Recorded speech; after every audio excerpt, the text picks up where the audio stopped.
What's up, guys? Welcome to Daily Dose of Reddit. This is your host, Zach, and today's subreddit is r/FatPeopleStories. Okay, this is a new one, and I'm not exactly sure what the point of this subreddit is. Is this just stories of people that happen to be fat? Is it making fun of people for being fat? Who knows? However, it should be pretty entertaining to y'all. Alright, this story's called Hamplanet Almost Kills Her Dog with Fat Logic. Hello, first time posting, so bear with me. Be me, 20, female, in college, dog owner. In college, I often checked the lost and found pets of insert college town Facebook page just to make sure I kept my eyes peeled for lost pets while I was out and about. I see an unusual post from a woman trying to rehome her dog named Chardonnay. This is unusual because most people who can't take care of their dog just take them to the Humane Society animal shelter, as we live in a state where kill shelters are outlawed.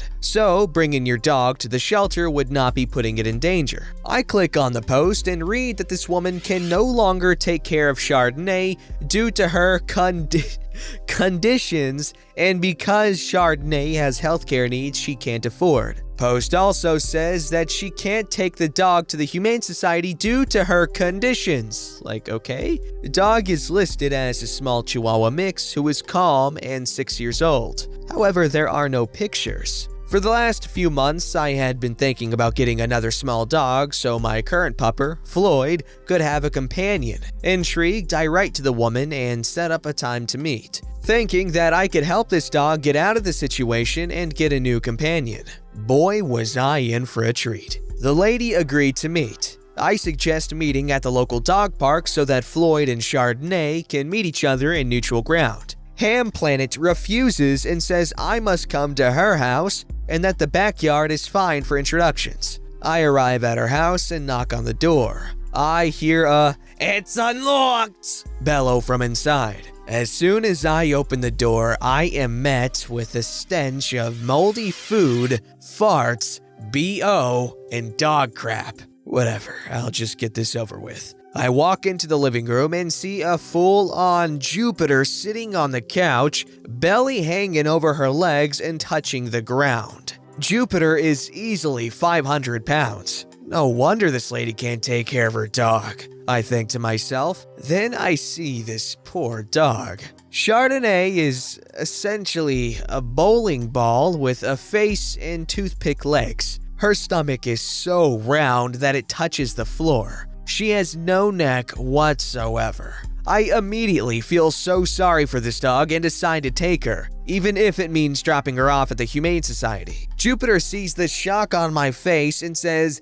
"Don't worry, she's a happy dog. She just has issues with her thyroid. That's why she weighs so much." Insert eye roll. Jupiter then tells me how she can't afford the thyroid medication or any of that special dog food crap. I ask her when her last trip to the vet was, and Jupiter tells me that she hasn't been to the vet since she was a puppy. Well, then how did you diagnose her thyroid condition? Well, I just had a feeling. I have the same condition, and she just kept putting on weight even though I wasn't feeding her much. VetMD.com confirmed for me. I decide to let that slide because whatever. I don't want her to get defensive and not let me take Chardonnay. But I keep probing a bit out of curiosity. Okay, what do you feed her? I'd like to keep her on the same dog food brand to avoid any stomach problems when I take her. Oh, she don't get no special dog food. I usually just buy her something whenever I go out to get food. She really likes Big Macs. All my what.jpg. So she only eats fast food? Yeah, or a plate of whatever I make. She really likes fried chicken. And you did this even after you thought she had a thyroid condition? Well, I figure if she's gonna gain weight anyway, she might as well be happy and eat the good stuff instead of the nasty kibble. Facepalm.pdf. Okay, well, what's her energy level like? Jupiter goes on a long-winded explanation about how she adopted the dog 5 years ago, probably when she was still mobile, in an attempt to make her walk more and get exercise. But after the dog gained weight due to her conditions, Jupiter noticed that the dog hated walking as much as she did. Projection much? So she stopped walking her. Describes the dog as very low energy and low maintenance. told me she hates playing, doesn't like toys, doesn't like to play with other dogs, and that Jupiter keeps her locked in a crate for most of the day except letting her out to go potty in the corner. Now, at this point, I was getting irritated. This lady clearly took in Chardonnay only for personal gain, disregarded the health needs of the dog, never took her to the vet, and never even tried to address the dog's weight issue. I decided to take Chardonnay in, as I just couldn't leave her in those conditions. As I was leaving, I looked at the woman and just couldn't hold my tongue. For the sake of all animals, please never adopt another dog. No animals deserve to be treated like this, and your treatment of this dog is borderline neglect. Jupiter starts yelling about how it's not her fault the dog ended up like this, how I'm fat-shaming her, and how she is clearly capable of taking care of a dog. This is the reason I don't want to take it to the Humane Society. I don't want to be fat-shamed by skinny bimbos like you. Prior to my comment, she was totally fine with me taking Chardonnay. She gave me all the paperwork, etc., but now is yelling about calling the police for stealing her animal. I turn around and say, call them.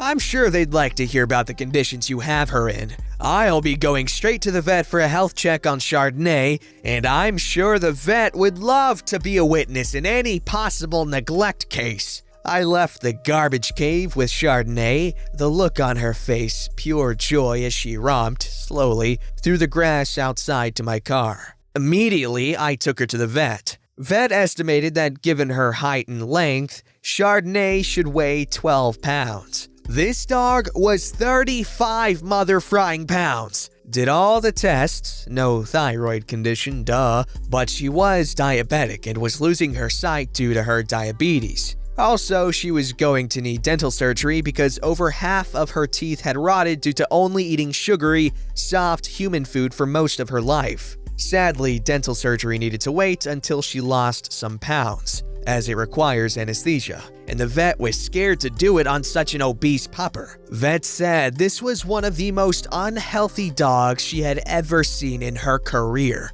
and most likely would have died within a year if I had not taken her. I never heard from the police, although I did report the woman to the local Humane Society in case she attempted to get another animal. Fast forward 1 year. After a long year of diet and exercise, Chardonnay, now named Pink, to match my dog named Floyd, weighs a healthy 15 pounds, is no longer diabetic, has normal heart rate and blood pressure. She was able to get her rotten teeth removed safely. After her last vet appointment, her vet legit cried because she wasn't sure Pink was going to make it. As she started losing weight, I could see her personality come out more and more. As Jupiter said, she didn't like playing with toys, going for walks, or playing with other dogs. But as the pounds came off, she started to love doing all of these things. She can now crush a 10-mile hike like a golden retriever, and she loves to swim. She's the happiest little nugget, and I love her to death. She still begs for food whenever I eat, but I've managed to train her so that she will stare longingly from across the room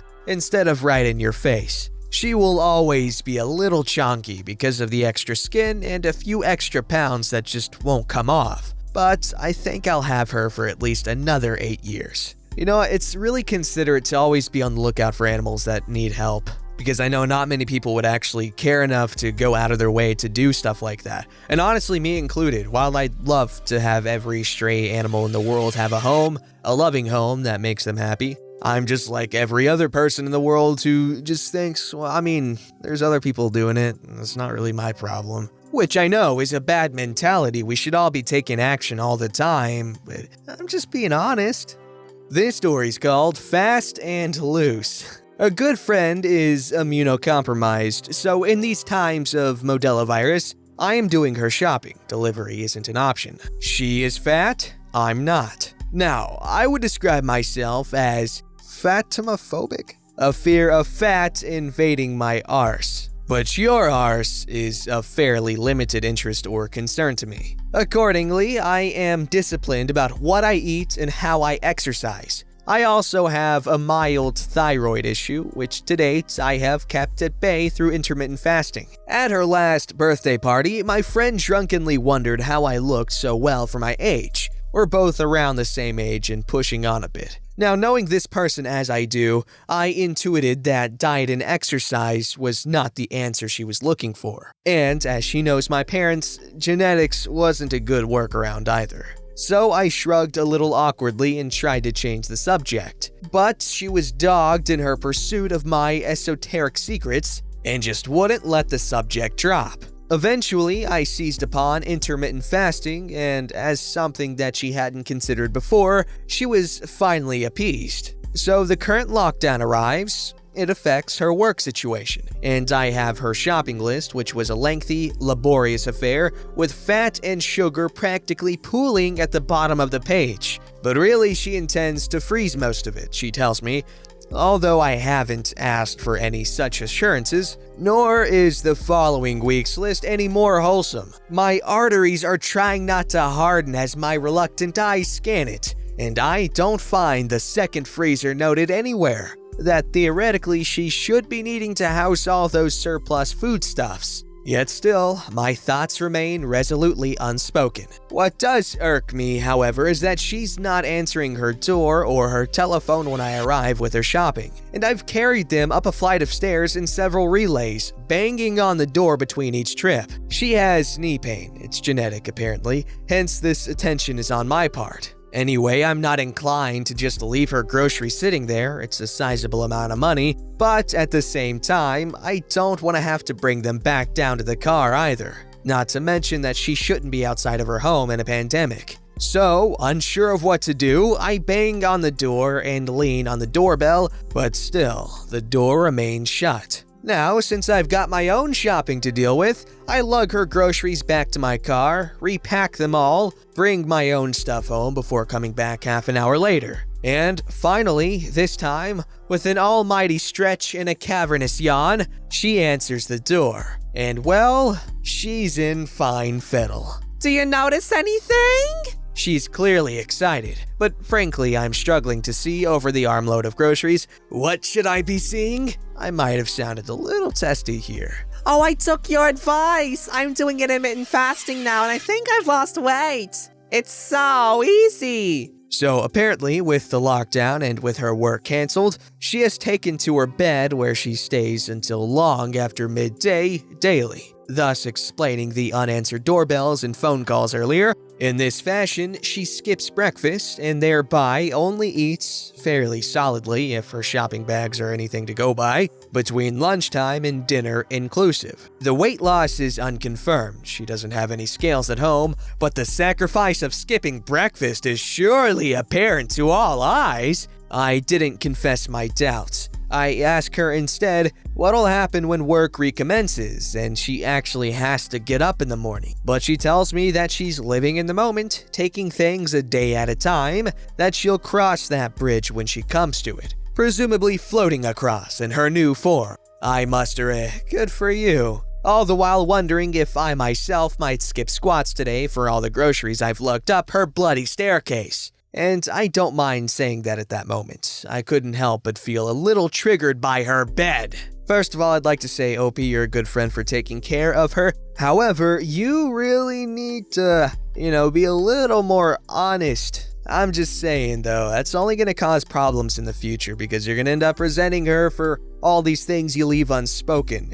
So I definitely recommend speaking them while you still can. And hopefully she'll understand that whatever you say isn't being said with animosity. Alright, this story's called Lazy Postal Worker Lied to Avoid Walking Whatsoever. There was a "sorry we missed you" notice in my mailbox that the postal worker tried to deliver a parcel, but that no one responded to the doorbell or knock. I was home all day. I checked my security cameras for that exact time period and see our new post lady, approximately 500 pounds, not even bother to take the mere 8 strides to my door by any means. Annoying.